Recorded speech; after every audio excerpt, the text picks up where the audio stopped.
اب نوٹ کر لیجئے، یہ کتابیں اگر آپ پڑھنا چاہیں تو کتاب الملاحم میں پڑھیے. بدترین عذاب عربوں پر آیا کھڑا ہے، سروں پر تنا ہوا، بدترین. ایسی جنگ ہونی ہے الملحمۃ العظمیٰ، جس کو کہ میں بھی آپ کو گواہی پیش کر دوں گا، جسے کہا گیا ہے دی لاسٹ کروسیڈ. بش نے بھی کروسیڈ کا لفظ بول دیا تھا، پھر واپس لیا اس نے. نکل جاتی ہے جس کے منہ سے سچی بات مستی میں، فقیہ مصلحت بھی سے اور رندے بادہ خار اچھا، کروسیڈ کہہ کر پھر واپس لیا. یہ کروسیڈ، اس کے اوپر جس قدر نقصان ہونا ہے عربوں کا. گریٹر اسرائیل بنے گا، یہ عراق، شام، اردن، سعودی عرب کا کچھ شمالی علاقہ، ترکی کا جنوبی علاقہ، مصر کا صحرائے سینا، اور اس کے ساتھ ہی جو بہترین اس کا زرخیز ترین علاقہ ڈیلٹا آف نائل، یہ سب یہودیوں کے قبضے میں جائے گا. اس کو حدیث میں کہا گیا الملحمۃ العظمیٰ. عیسائی 80 علم لے کر ہے مسلمانوں تم پر حملہ آور ہوں گے، اور ہر علم کے نیچے 12,000 فوج، 9.5 لاکھ فوج. یہ نیٹو کی تیاری کس کے لیے ہو رہی ہے؟ جب یو ایس ایس آر کا خاتمہ ہوا تو پوچھا گیا تھا نیٹو چیف سے، اب کس لیے؟ تمہارا وہ دشمن تو ختم ہو گیا، اب ہمیں اسلامک فنڈامنٹلزم سے نمٹنا ہے. جانتے ہیں خطرہ یہی ہے. اب اسلام ابھر سکتا ہے، مسلمانوں کے سینوں کے اندر وہ آگ ہے، اوپر خاکستر آ گیا ہے، تمہیں اٹھانا بیٹھنا، یہ اندر تو انگارہ ہے، اوپر سے راکھ ہے، اسے دھوکہ نہ کھا جانا ان کے دلوں کے اندر. اور بش نے کہا تھا مسلمان چاہتے ہیں کہ ہسپانیہ سے لے کر انڈونیشیا تک نظام خلافت قائم کریں. اور میں حیران ہوا تھا کہ اس کمبخت کو ہسپانیہ کا خیال کیسے آ گیا. ہمیں تو کبھی آتا ہی نہیں، ہم تو بھول گئے. وہ تو 500 برس پرانی بات ہے، جبکہ وہاں سے ہمیں نکال دیا گیا تھا. اگرچہ اقبال نے کہا تھا ہے ارض فلسطین پہ یہودی کا اگر حق، ہسپانیہ پر حق نہیں کیوں اہل عرب کا. ہسپانیہ میں تو 800 سال حکومت کی مسلمانوں نے، اور ابھی 500 برس سے گزرے ہیں نا. یہودی تو ارض مقدس سے 2000 سال نکالے گئے، انہیں لا کے آباد کیا گیا، عربوں کے سینے میں خنجر پھونک دیا گیا. وہ چھوٹا سا ملک جو چاہتا کرتا، کوئی پوچھنے والا نہیں. امریکہ جیسے اپنے بیٹے کی حفاظت کرے ویسے کرتا. اور حضور نے فرمایا ہے وہ جنگ جب ہوگی تو ایک باپ کے اگر 100 بیٹے ہوں گے تو 99 ختم ہو جائیں گے، ایک بچے گا. یہ حدیث ہے صحیح.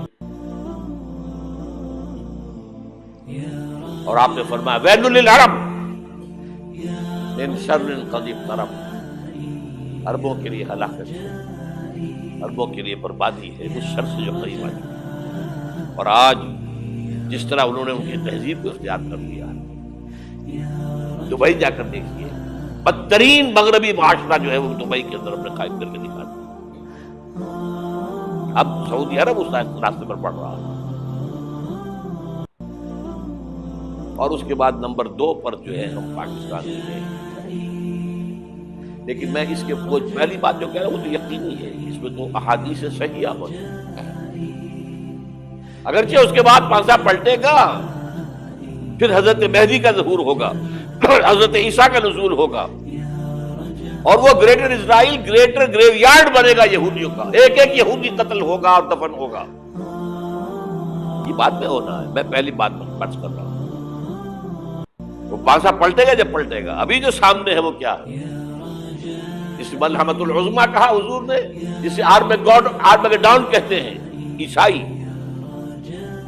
آرمگیڈون کی اگر کہیں جا کر آپ دیکھیں گے، آپ ڈکشنری میں مانی کیا لکھا ہے؟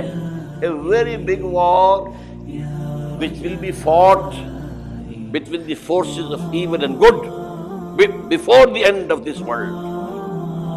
اس دنیا کے خاتمے سے پہلے خیر اور شر کی قوتوں کے درمیان بہت بڑی جنگ ہوگی. ارمجدون اسے کہتے ہیں عربی میں، اور آرمگیڈون اسے کہتے ہیں انگریزی میں. اور یہ بائبل کی آخری کتاب کے اندر ہے، جو اس میں کہ مکاشفات یوحنا، ریولیشنز آف سینٹ جان. یہ تو میں کہہ رہا ہوں یقین کے ساتھ، اور زیادہ دور نہیں آیا چاہتا ہے. اس لیے کہ یہودیوں کا اور عیسائی جو کنزرویٹوز ہیں، نیو کنزرویٹوز، ان کا 5 نکاتی ایجنڈا ہے متفق علیہ، جس کے تحت کہ یہ جنگ صلیبی شروع کی گئی. تو سن لیجئے آپ. آرمیگیڈون نمبر 1، گریٹر اسرائیل قائم ہو جانا اس کے نتیجے میں نمبر 2، مسجد اقصی اور قبۃ الصغریٰ کو گرانا نمبر 3، وہاں 3rd ٹیمپل، وہ مسجد جو حضرت سلیمان نے بنائی تھی 1000 قبل مسیح میں، پھر برباد کی تھی نبوکدنضر نے، دوبارہ بنائی گئی، پھر دوبارہ ختم ہوئی 70 عیسوی تک گری پڑی. ان کا خانہ کعبہ گرا ہوا ہے 70 عیسوی سے لے کر آج تک. ایک دیوار ہے ویلنگ وال، جہاں جاتے ہیں، روتے ہیں، پھرتے ہیں، ماتم کرتے ہیں، وہاں وہ بنے گا 3rd ٹیمپل. اور نمبر 4، اس میں لا کر رکھا جائے گا تخت حضرت داؤد کا. یہ تخت کہاں ہے اس وقت؟ یہ لندن شریف کے اندر، جو ان کی پارلیمنٹ کا جو چرچ ہے، ویسٹ منسٹر ایبے، اس میں رکھا ہوا ہے. ایک پتھر تھا جس پر بٹھا کر حضرت داؤد کی تاج پوشی ہوئی، پھر حضرت سلیمان کی ہوئی، پھر وہ پتھر رکھ دیا گیا جب حضرت سلیمان نے بنایا ہیکل مسجد اقصی، وہاں رہا وہ. ہر بادشاہ جو تھا یہودی اسی کے اوپر بٹھا کر اس کی تاج پوشی ہوتی. سن 70 میں ٹائٹس نے گرایا اسے، ہیکل کو، وہ پتھر لے گیا، وہاں سے روم گیا، روم سے آئرلینڈ گیا، آئرلینڈ سے اسکاٹ لینڈ آیا، اسکاٹ لینڈ سے انگلینڈ آیا، اور اب وہ رکھا ہوا ہے 14ویں صدی عیسوی سے آج تک. وہ ویسٹ منسٹر ایبے میں رکھا ہوا، ایک کرسی کی سیٹ میں اسے بنا دیا گیا ہے تخت کی شکل. اب انگریزوں میں کوئی ملکہ ہو، کوئی بادشاہ ہو جس کی بھی تاج پوشی ہونی ہے، اس میں ہو. یہ لا کر رکھا جائے گا 3rd ٹیمپل. اور اس پر یہودیوں کے خیال کے مطابق ان کا مسیحا آئے گا جو مسیح دجال ہوگا. عیسائیوں کے خیال کے مطابق حضرت عیسیٰ آئیں گے، وہ ہمارا بھی خیال ہے حضرت عیسیٰ آئیں گے علیہ السلام. ہمارا یہ تو بات کی باتیں ہیں نا. اس وقت جو میں عرض کر رہا ہوں، عربوں پر بہت بڑا عذاب، اور پاکستان کا معاملہ بنتا ہی ہے، میں یقین سے نہیں کہہ سکتا. ہینگنگ ان دی بیلنس، ہو سکتا ہے اللہ تعالیٰ ہم پر رحم فرمائے، ہو سکتا ہے، اگرچہ اس کی کوئی شرائط ہو. چمن کے مالک اگر بنا لے موافق اپنا شعار، اب بھی چمن میں آ سکتی ہے پلٹ کر چمن سے روٹھی بہار. اب ہو سکتا ہے. اور یہ بھی ہو سکتا ہے کہ اللہ تعالیٰ نے معجزانہ طور پر ہمیں ملک دیا، ہم نے اللہ سے بدعہدی کی، وعدہ خلافی کی، غداری کی، لہذا سزا دی جائے اور ہم سے یہ ملک چھین لیا جائے. It's just possible. دور نہ سمجھے، اس انہونی بات نہ سمجھے. جو گھیراؤ ہو رہا ہے آپ کا، آپ کے مغرب میں نیٹو فورسز اور مشرق میں بھارت فورسز، بھارتی فورسز گدھوں کی طرح بیٹھے ہوئے انتظار کر رہے ہیں پاکستان اور ڈسٹیبلائز ہو جائے، یہاں اور بدامنی ہو جائے. اب لاہور میں پھر آج دھماکے ہو گئے ہیں. 2 دن پہلے کا دھماکہ میں سہ کے آیا ہوا ہوں، آپ کے سامنے بیٹھا ہوں. وہ جانے بچی نہیں، جو ہماری اکیڈمی کا حشر ہوا وہ میں آپ کو نہیں بتا سکتا. یہ سارا کیوں ہو رہا ہے؟ تاکہ یہاں بدامنی ہو جائے اور ہمیں جواز مل جائے. مغرب سے نیٹو فورسز داخل ہو جائیں، مشرق سے بھارتی فورسز آ جائیں، اور ہمارے ایٹمی دام توڑ کر اور پھر ہمیں بھارت کے سامنے ڈال دیا جائے. نو ڈو ایز یو لائک. یہ ان کا نقشہ ہے. ہوگا کیا وہ اللہ جانتا ہے. ہوگا وہ جو اللہ چاہے. لیکن اللہ کا چاہنا جو ہے وہ کس پر منحصر ہے؟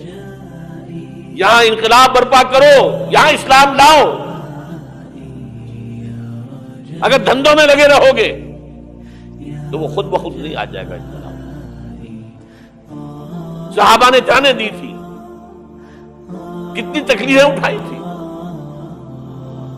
12 برس تک مکی دور کے اندر بانشہ درویشی در ساز و دمادم سن، جو پختہ شبی خدرا پر سلطنت جم سن. یوم طائف یاد ہے جو حضرت عائشہ فرماتی ہے کہ میں نے پوچھا تھا حضور سے کہ یوم احد سے زیادہ سختی بھی آپ پر کبھی آئی؟ یوم احد پر کیا ہوا تھا؟ تلوار کا وار پڑا تھا آپ کے چہرہ مبارک، یہ جو رخسار کی ہڈی ہے اس کے اندر وار گیا ہے، اوپر خود کی 2 کڑیاں تھیں وہ اس میں گھس گئیں، 2 دندان مبارک شہید ہوئے۔ وہ خود کی کڑیاں ایک صحابی نے اپنے دانتوں سے پکڑ کے کھینچنے کی کوشش کی، دانت نکل گئے، وہ نہیں نکلے، کیا جتن کر کے نکالی گئی ہوگی، تو خون کا فوارہ آیا، اتنا خون گیا ہے کہ آپ بے ہوش ہو گئے، گر گئے، اور مشہور یہ ہو گیا کہ آپ کا انتقال ہو گیا، شہادت ہو گئی۔ یہ سیرت کبھی پڑھی ہے؟ حضرت عائشہ کے ہوش کا تو یہی دور تھا نا، یوم طائف میں تو آپ کیا تھی، بچی تھی، مجھے کیا پتا کیا ہو رہا ہے اس کے ساتھ۔ 3 دن تک حضور مکے کی گلیاں اور وہاں کے اوباش لوگ پتھراؤ کر گئے تھے اس امید میں کہ شاید وہاں کا کوئی سردار ایمان لے آئے، تو یہاں تو ابو طالب بھی فوت ہو گئے، یہی دنیاوی سہارا تھا، خاندانی سہارا تھا ابو طالب کے ذریعے، اور گھر میں ایک دلجوئی کرنے والی رفیقہ حیات تھی، وہ بھی، ان کا بھی انتقال ہو گیا۔ آپ نے کہا یہ عام الحزن ہے، اب تو سب کو طے ہو گیا قریش کو کہ اب جیسے قتل کر دو، اسی لیے آپ گئے طائف، شاید وہاں کا کوئی بڑا سردار مانے، ایمان لے آئے مجھ پر، تو میں اپنا مرکز ادھر شفٹ کر دوں۔ تینوں سے ملے ہیں، تینوں نے وہ جواب دیے ہیں، نکل جاؤ یہاں سے، میں تمہارے ساتھ بات بھی کرنے کو تیار نہیں۔ اچھا، تمہارے سوا کوئی نہیں ملا تھا اللہ کو نبی بنا کر بھیجنے کے لیے؟ دیکھو جاؤ، میں بات نہیں کرنا چاہتا، ہو سکتا ہے میں بے عزتی کر بیٹھوں، واقعی تم اللہ کے نبی ہو تو میں مارا جاؤں گا، جاؤ جاؤ جاؤ۔ یہ سلوک محبت کے ساتھ، اور پھر چھوکروں کو، اسٹریٹ ارچنز جنہیں آپ کہتے ہیں، اشارہ کیا تھا، خبر لو پتھراؤ ہو رہا ہے، ساتھ کوئی ہے ہی نہیں، ایک آدمی صرف زید ابن حارثہ۔ اب سامنے سے پتھر آ رہے ہیں تو حضرت زید آگے آ جاتے ہیں، ڈھال بنتے ہیں، مجھے لگے پتھر حضور کو لگے، آپ پیچھے سے آ رہے ہیں، چاروں طرف سے تو ڈھال نہیں بن سکتا، جسم لہو لہا، خون جا کر جوتیوں میں جم گیا ہے، جوتی اتر نہیں دیا۔ پھر وہاں سے واپسی پر دعا مانگی، اللہم الیک اشکو ضعف قوتی وقلت حیلتی وہوانی علی الناس، اے اللہ تیری جناب میں فریاد لے کر آیا ہوں اپنی قوت کی کمی کا، اپنے وسائل کی کمی، اور جو ذلت و خواری ہو رہی ہے لوگوں کے ساتھ، الا ملتقننی، مجھے کس کے حوالے کر دیا، الا بعیدی یتجہمنی، یہ میرے اوپر ہجوم کر کے آ جائے، حملہ کرے، اور عدو من لگتا امرے، یہ دشمن کے حوالے میرا معاملہ کیا جو چاہے کرتے ہو۔ لیکن پھر ابدیت غالب آتی ہے، ان لم یکن علی غضبک فلا ابالی، اللہ اگر تو ناراض نہیں ہے تو مجھے کوئی پرواہ نہیں، سر تقسیم خم ہے جو مزاج یار پہ آ، مجھے اندیشہ یہ ہے کہ تو ناراض تو نہیں۔ یہ تکلیفیں جھیلی، سینکڑوں صحابہ نے جانوں کا نذرانہ پیش کیا،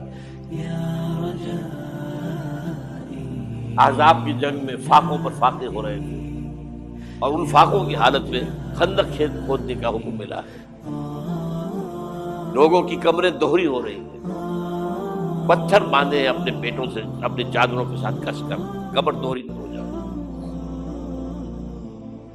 اور جب صحابہ کدالیں چلا رہے ہیں تو کیا کہہ رہے ہیں؟